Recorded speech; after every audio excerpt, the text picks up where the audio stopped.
கட்டவள, நான் உனக்கு என்ன சொல்லிட்டு போனேன், நீ என்னடி பண்ணிக்கிட்டு இருக்க? கல்யாண வேலையெல்லாம் அப்படி அப்படியே கிடக்கு. அந்த அரிசியை படைச்சு வை, பருப்படுத்து போய் மிஷின்ல அரைச்சிட்டு வான்னு தானே சொன்னேன். அதை விட்டுட்டு இதை யாரடி பார்க்க சொன்னா? இல்ல, இந்திரா தான் சொல்லிச்சு, ஞாயிற்றுக்கிழமை லீவு தானே, அன்னைக்கு எல்லா வேலையும் பாத்துக்கலாம். இந்திரா அவ என்ன பெரிய கொம்பா? ஏண்டி இந்த வீட்டுல நான் மாமியாரா, அவ மாமியாரா? என்னடி மறைக்கிற? கண்ணு மொழியெல்லாம் நோண்டி பிடுவேன், நோண்டி. ஓஹோ, நானா? வர்றா வர்றா ரவுடி வர்றா. ஏய், இங்க நடந்தது எதையாவது அவகிட்ட சொன்ன, அவ வேலைக்கு போனதுக்கு அப்புறம் கதவை சாத்திக்கிட்டு பின்னி பிடுவேன், பின்னி.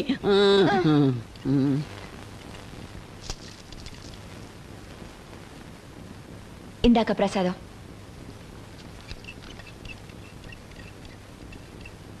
ஏன் ஒரு மாதிரியா இருக்க? யாராவது ஏதாவது சொன்னாங்களா? இல்ல. மறைக்காத.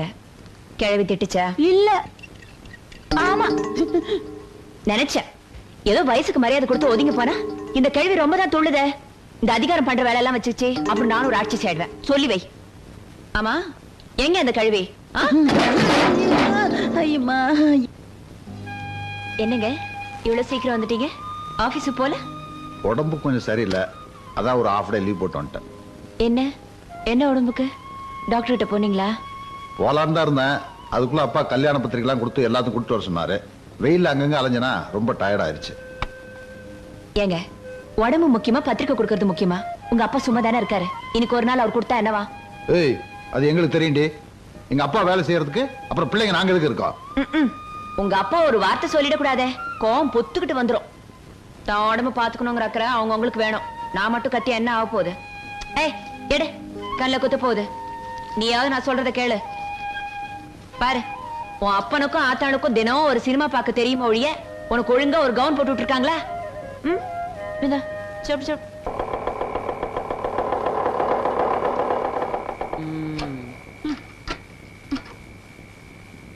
கல்யாண வேலையெல்லாம் அப்படி அப்படியே கிடக்குது.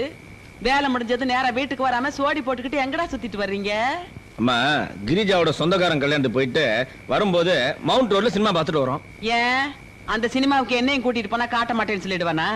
அம்மா, அது ஒரு மாதிரியான இங்கிலீஷ் படம், உனக்கு எல்லாம் புரியாது. ஏன்டா, உன் பொண்டாட்டிக்கு புரியுற இங்கிலீஷ் எனக்கு புரியாதா? ஆரம்பிச்சிடுவே. இந்தா என்னது? அல்வா. 1/4 கிலோ வாங்கியிருக்க. 1 கிலோ வாங்கிட்டு வந்தா உன் சாதி சின்னதா போயிடுமா? பொண்டாட்டிக்கு மட்டும் 10 முழம் பூ வாங்கி வைக்க தெரியுது. உன் வாய் வச்சு சும்மா இருக்க மாட்டியே? உனக்கு பூ வேணுமா? இது பூ வச்சுக்கிற வயசா? அதுக்கு தான் நான் கொடுத்து வைக்கலையே. பூ வச்சாதான் அந்த கலவனுக்கு பிடிக்காது. உனக்கு தெரியுது பொண்டாட்டியோட அருமை. இந்த பார், நீ ஜென்மத்துக்கு திருந்த மாட்டேன். வாடி. ஆமாடா, நீங்க வந்துதான் என்ன திருத்தணும். அட வாங்கடா. 1/4 கிலோ.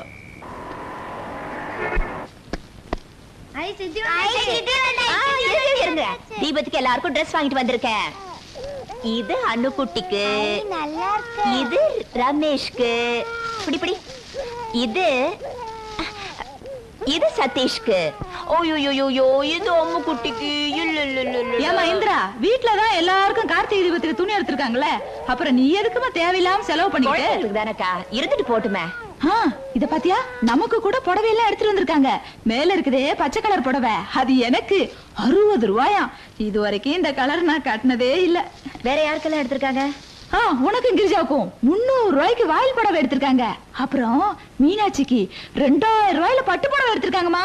ஏக்கா, உனக்கு கொஞ்சமாவது ரோஷா இருக்கா? எதுக்கு? நீ இந்த வீட்டு மூத்த மருமக, உனக்கு 60 ரூபாய்க்கு புடவை, அவளுக்கு 2000 ரூபாய்க்கு புடவையா? அது போய் பெருசா சொல்லிட்டு மூஞ்சில தூக்கி எறிய வேண்டாம். அட போமா நீ. எங்க ஆத்தா வீட்லயே எனக்கு 25 ரூபாய்க்கு மேல புடவையே எடுத்தது கிடையாது. 60 ரூபாயில எனக்கு ரொம்ப சாஸ்தி.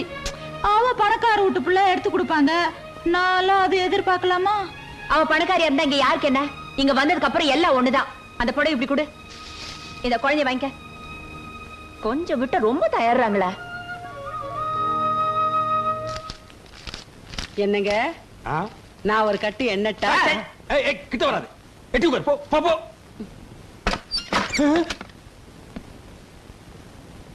ஆமா, இந்த புடவைங்களை யார் எடுத்தது? ஏன், நான் சொல்லித்தான் எங்க வீட்டுக்காரர் எடுத்தாரு. அது என்ன, ஆளுக்கு ஒரு வேலையில எடுத்திருக்கீங்க?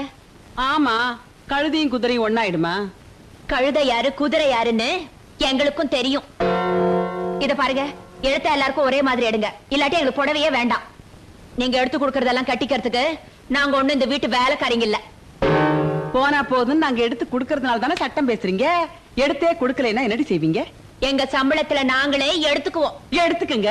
உங்க சம்பளத்தை நம்பித்தான் எங்க வீட்டுக்காரர் இருக்கிறாரா? அவர் ஒண்ணும் கையால் ஆகாதவர் இல்ல. பாருங்க, உங்க முன்னாடி எவ்வளவு திமிரா பேசிட்டு போறாங்க. ஏண்டி பைத்தியக்காரிச்சு நான் தான் அப்பவே சொன்னேன், தொலைஞ்சு போகுது, எல்லாருக்கும் ஒரே மாதிரி புடவை எடுத்துக்கிட்டான்னு கேட்டியாடி? இப்ப என் வருமானத்துக்கே வேட்டி வச்சிட்டியாடி? அவ சம்பளத்தை கட் பண்ணிட்டான்னா என் பட்ஜெட்ல எங்கெங்க இடிக்குது.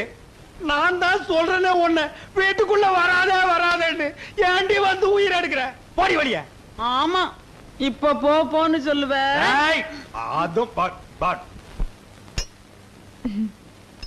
இது வரைக்கும் நான் இவ்வளவு ஒசத்திய புடவையே கட்டினதில்ல. ஏதோ இந்திரா தயவால 1000 ரூபாய் புடவை கட்டி இருக்கிறேன். அக்கா குட்ட குனிஞ்சின்னு இருந்தா குட்டிண்டே தான் இருப்பா. அக்கா மாதிரி ஸ்ட்ரைட்டா ஃபைட் பண்ணாதான் அவளுக்கு பயம் இருக்கும். ஆமா, இவ எதுக்கு இங்க வரா? நாம என்ன பேசுறோன்னு ஒட்டு கேட்க வந்திருப்பா. ஏய், இங்க வா. என்ன ஒட்டு கேட்க வந்தியா?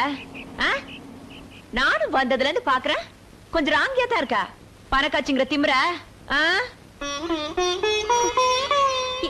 என்ன கைவ? ஏய், இப்ப நான் என்ன சொல்லிட்டேன்? நீலக்கண்ணீர் வடிக்கிற? ஊமை ஊரை கெடுக்கணும்னு சொல்லுவாங்களே, அது சரியா தான் இருக்கு. என்னது அது? என்ன லெட்டர்? நம்மள பத்தி ஏதாவது கம்ப்ளைண்ட் எழுதிருக்காளா? அக்கா, நான் பிறக்கும் போது எங்க அம்மாவை பார்க்க நான் கொடுத்து வைக்கல. அக்கா தங்கச்சிங்க கூட பிறக்கிற பாக்கியமும் எனக்கு கிடைக்கல. இங்க வந்த இடத்துல எனக்கு 3 அக்காங்க இருக்காங்கன்னு நினைச்சு சந்தோஷப்பட்டேன். உங்களை எல்லாம் உட்கார வச்சு எல்லா வேலையும் நானே செய்யணும் தான் ஆசைப்பட்டேன். ஆனா நம்ம மாமியாரும் எங்க வீட்டுக்காரரும் உங்க கூட சேரவே கூடாதுன்னு சொல்லிட்டாங்க. நான் என்னக்கா செய்ய முடியும்? நீங்க நினைக்கிற மாதிரி நான் திமிர் பிடிச்ச வெள்ளக்கா. தயவு செஞ்சு என்ன ஒதுக்கிடாதீங்க. என்னையும் உங்கள ஒருத்தியா ஏத்துக்குங்க. அழாத. ஐயோ, குத்திட்டா. பைத்தியக்காரிச்சு, இடுப்பு மேலே மிதிச்சு போடுவேன். என்ன ஒரு நாளாவது நிம்மதியா தூங்க விடுறியாடி? உனக்கு என்னடி வந்து கேடு? ஐயோ, அந்த அவ இருக்காளே உங்க அக்கா மகா ரவுடி இந்தீரா, அவ கையில இத்தா பெரிய சூலாயத்தை தூக்கிட்டு வந்து நம்ம 2 பேரையும் துரத்தி குத்திட்டாங்க. ஆமாண்டி, அவ ஏன் சும்மா இருக்கிறா? அவ கையில நீயே சூலாயத்தை எடுத்து கொடுத்து நம்ம 2 பேரையும் துரத்தி குத்த சொல்லு. ஊர்ல அங்கங்க முகமூடி கொள்ளக்காரனுக்கு தொல்லை தாங்க முடியல. எங்க நம்ம வீட்டுக்குள்ளே நுழைஞ்சிருவானு நானே பீதியில படுத்திருக்கேன். என்ன ரொம்ப பீதி உண்டு பண்றாயா? அப்படியே மிதிச்சு போடும். எங்க படுத்தா வர்றா, கண்ண மூடனா வர்றா, திறந்தா வர்றா. கம்முனு படு.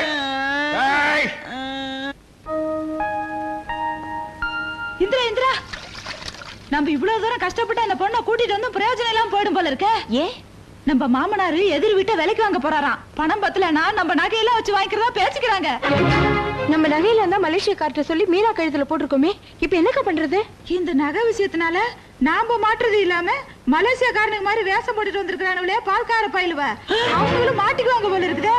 நீ ஒண்ணும் கவலைப்படாதக்கா. நகை எங்கன்னு கேட்டா திருடு போடுச்சுன்னு சொல்லிடுவோம். இல்ல இருக்கவே இருக்குது கிழவி, அதான் திருடிடுச்சுன்னு அதுவும் பொண்ணு வீட்டுக்கு நகைங்களை தேடி அனுப்புறதா கிழவனுக்கு கிழவி மேல ஏற்கனவே சந்தேகம். இந்த சாக்கு வச்சாவது கிழவியனால மிதி கெட்டுமே. ஆமாமா, அடி பாவிங்களா, திருடனதும் இல்லாம என்னையாடி மிதிக்க சொல்றீங்க? இருங்கடி, எங்க வீட்டுக்காரர்ட்ட சொல்லி உங்களை என்ன பாடுபடுத்துறேன்னு. என்னங்க தரையில போடுறானே என்னமோ. என்னங்க, நம்ம மோசம் போயிட்டங்க. இங்க இருக்கிற 3 சிறுக்கிகளும் சேர்ந்து நம்மள ஏமாத்திட்டாங்க. என்னடி சொல்ற? ஆமா, இங்க வந்திருக்கானே ஒரு தடியே, அவன் மலேசியக்காரன் இல்ல, பால்கார பயலாம்.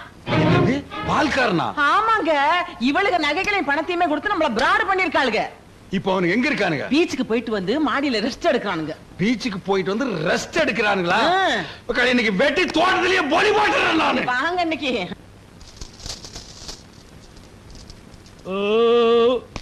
மச்சான், பெரிய ஹோட்டல்ல சாப்பாடு எடுத்துருப்பாங்க போல இருக்கு. சாப்பாடு ரொம்ப பிரமாதம். அதை விட மச்சான், இந்த கோழி குருமா வச்சிருந்தாங்களே ரொம்ப ரொம்ப பிரமாதம். கூட கொஞ்சம் சாராயம் இருந்தா எப்படி இருந்திருக்கும்? மஜாவா இருந்திருக்கும். இருக்கு வாங்க. மிஸ்டர் தர்மலிங்கம், என்ன நீங்க ரொம்ப இன்சல்ட் பண்ணிட்டீங்க. வீடா மேன் இது? வீடா இது? எங்க மலேசியா மாட்டு கொட்டை மாதிரியா இருக்கு. ஒரு ஏசி இல்ல, மலேசியாவுக்கு தகவல் கொடுக்கலாம்னா ஒரு எஸ்டேட் இல்ல. இதுல எப்படி மேன் குடும்பம் நடத்துற? நான்சென்ஸ். தப்பு தாங்கோ, அதெல்லாம் சரி பண்ணி இல்லாங்கோ. இன்னைக்கு எல்லா சடங்கையும் முடிச்சு உங்களை அனுப்புறேங்கோ. சந்தோஷமுங்க. சரிங்கங்கோ. பங்கஜா லேசா பொத்துனாப்புல அந்த கதவை சார். எது கதவை சாத்தி சொல்லிருக்க? நீங்க பெரிய மனுஷங்கோ, உங்ககிட்ட பேசும்போதுங்க கதவெல்லாம் திறந்து வைக்கப்படாதுங்க. கரெக்ட். ஏனுங்க கூட வந்தவருங்க? ஏனுங்க? மலேசியாவுல இவருக்கு எத்தனை கப்பல் இருக்குன்னு சொன்னீங்கங்க? அது எத்தனை கப்பல்னு சரியா ஞாபகம் இல்லைங்க. ஆமாங்க, அதெல்லாம் இருந்தா தானங்க ஞாபகம் வச்சுக்க முடியுங்க. இதெல்லாம் ஏன் கேக்குறீங்க? சம்பந்திங்க கொஞ்சம் முன்னாடி வர்றீங்களாங்க? மலேசியாவுல வந்த இந்த சூட்டும் கோட்டை எங்கடா வாடகை வாங்க விடாதடி. அந்த ஒரு கண்ணு கொஞ்சம் கொசு கண்ணு வச்சிருக்கானே விடாத. ஒருக்கே எங்க போனாலும் விடாத. டேய் எவ்வளவு நாள் உட்கார்ந்து நீங்க தின்னீங்க? தின்னதெல்லாம் நீ கக்கிட்டாடா போணும். விட மாட்டேன்டா. எங்க போனாலும் விட மாட்டேன். யார் வீட்டு காசுல கோழி பிரியாணி பீச், நீங்க கெட்ட கேடுக்கு பீச் வரையா? டேய் எங்க போன மகனே, எலக்ட்ரிக் ட்ரெயின் ஏறி வந்து அடிப்பேன் நானு. உங்க அப்பா உங்களை அடிக்கிறாரு. யார? அதான் அந்த மலேசியக்காரங்கள. அவங்களே அடிக்கிறாரு. நீ வாங்க 10,000. யார் வீட்டு காசு எடுத்து யார் கிட்ட கொடுக்குறீங்க? எனக்கு பண்ணி அடி போடு.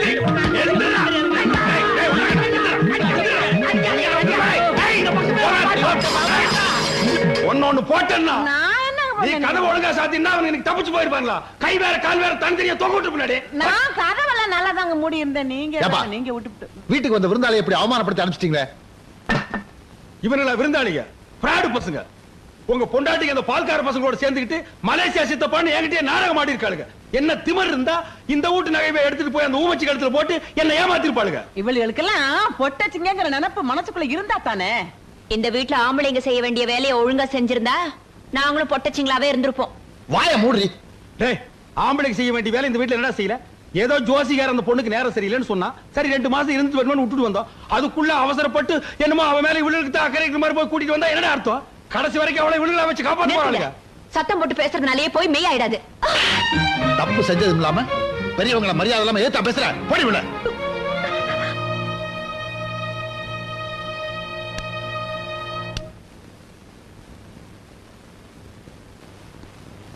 அப்பா என்னடா ஆச்சு? நானும் அவளை சிட்டி பூரா தேடி பார்த்துட்டேன்பா, எங்கேயும் கிடைக்கலப்பா. கிடைக்கலையா? அப்ப போலீஸ்ல கிளிஸ்ல சொல்லிட்டாலாம் பெரிய வம்பாயிடும்பா. டேய் போலீஸ் ஸ்டேஷனுக்கு போற அளவுக்கு அந்த ஊமச்சிக்கு தைரியம் பத்தாது. பயத்துல எங்காவது ஊர் பக்கமா ஓடி போயிருப்பான். சனியும் தொலைஞ்சது விடுறா. இந்த சூட்டோட சூடா உனக்கு இன்னொரு கல்யாணத்தை பண்ணி வச்சிடறேன். என்னடா யோசிக்கிற? எல்லாம் உன் நல்லதுக்கு தாண்டா சொல்றேன். அந்த ஊம பொண்ணை கல்யாணம் பண்ணி உன்ன ஒரு லட்சாதிபதி ஆக்கலாம்னு நினைச்சேன். அந்த விஷயத்துல தாண்டா நான் ஏமாந்து போயிட்டேன். டேய் என் மூச்சு இருக்கிறதுக்குள்ள இதை விட ஒரு பெரிய இடத்துல கல்யாணம் பண்ணி உன்ன ஒரு கோடீஸ்வரன் ஆக்கி கேட்டுறேன். என்ன நீங்க எது சொன்னாலும் சரிப்பா. அக்கா கூட அந்த நேரம் பார்த்து சுரேஷ் ஒண்ணு கூட கூட்டிட்டு வந்திருக்காங்க. படிக்கட்டு பக்கம் என்னமோ சத்தம் கேட்டிருக்கு. ஏதோ போன உருட்டுதுன்னு கண்டுக்காம இருந்திருக்காங்க. அது மட்டும் பாத்திருந்தா அன்னைக்கு அவனை கையும் களவுமா புடிச்சிருக்கலாம். இந்திரா நான் ஊருக்கு புறப்படுறேன். கிரிசா நான் வரேன். எங்க அக்கா குழந்தைகளோட புறப்பட்ட? எப்ப அந்த பொண்ணை அடிச்சு கொல்ற அளவுக்கு துணிஞ்சிட்டாங்களோ இனிமே இந்த வீட்ல ஒரு நிமிஷம் கூட நான் இருக்க மாட்டேன். நான் ஏன் சாதி சனத்தோடயா போய் சேர்ந்துடுறேன். நீங்கெல்லாம் வேலைக்கு போயிருவீங்க, நான் தனியா இருக்கும்போது ஏதோ எக்கு தப்பா பேசிட்டேன்னு வெயி இதான் சாக்குன்னு அந்த பொண்ணு அடிச்சு பழிச்ச மாதிரி என்னை அடிச்சு பழிச்சிருவாங்க அந்த பாவிங்க. என் வீட்டுக்காரா இருக்கானே அந்த ஆளுக்கு ஒரு பாட்டில் சாராயம் வாங்கி கொடுத்தா போதும், என்ன பொதிக்கிறதுக்கு அந்த ஆளே குழிய வெட்டிடும். நான் இருக்க மாட்டேன். வரனாத்தா இல்லக்கா, தப்பு செஞ்சவங்களே இங்க தைரியமா இருக்கும்போது நீ ஏன் வீட்டை விட்டு போகணும்? நீங்க வெளியில போயிட்டா நம்ம சைடு வீக் ஆயிடும். பேசாம போலீஸ்ல ஒரு கம்ப்ளைண்ட் கொடுத்துருவோம். மொத்த பேரும் உள்ள தள்ளி பெண்டு நிமித்திடுவா. அப்படி கூட செய்யலாமா? அப்ப அந்த கம்ப்ளைண்ட்ல கிளவி பேரையும் சேர்த்து விட்டுருங்க. போலீஸ்காரன் உள்ள தள்ளி நல்லா மொத்துன்னு மொத்தட்டும். இல்லக்கா, இதே வெளியாளா இருந்தா எது வேணாலும் செஞ்சிடலாம். நாம இந்த வீட்டு மருமக, நாம இங்க இருந்துகிட்டே போராடணுமே ஒழிய போலீஸ்ல கம்ப்ளைண்ட் பண்றதோ வீட்டு விட்டு போறதோ தப்புக்கா. அப்படி போகணும்னு நினைச்சிருந்தா அன்னைக்கு என் வீட்டுக்காரர் என்ன அத்தனை பேருக்கு மத்தியில அடிச்சு வெளியில தள்ளினாரு, அப்பவே போயிருக்கணும். ஏன் போகல? நம்மால இந்த குடும்பத்துக்கு மரியாதை வந்துச்சுன்னு இருக்கணுமே ஒழிய மானம் போச்சுன்னு இருக்க கூடாது. இப்ப கூட ஒண்ணா இல்ல, நாம நினைச்சா அந்த பொண்ணை மறுபடியும் இந்த வீட்டுக்கு கொண்டு வந்து வாழ வைக்க முடியும். அது எப்படி என்ன முடியும்? நாம போட்டச்சிங்க, நம்ம வீட்டுக்காரங்களாவது நம்ம பேச்ச கேட்க மாட்டாங்க. பொம்பளைங்க நினைச்சா எதையும் செய்யலாம். நீங்க மட்டும் ஊன் சொல்லுங்க. எந்த பிள்ளைங்களை கையில வச்சுக்கிட்டு அந்த பெரியவர் நம்மள ஆட்டி படைக்கிறாரோ அதே பிள்ளைங்களை நம்ம பக்கம் திருப்பி அவருக்கு சரியான பாடம் புகட்டலாம். இத பாரு கண்ணே, அந்த பொண்ணுக்காக என்ற உசிரையும் கொடுக்க நான் தயாரு. இது சத்தியம். நீ என்னடி சொல்ற ஐயர? ப்ராமிஸ்.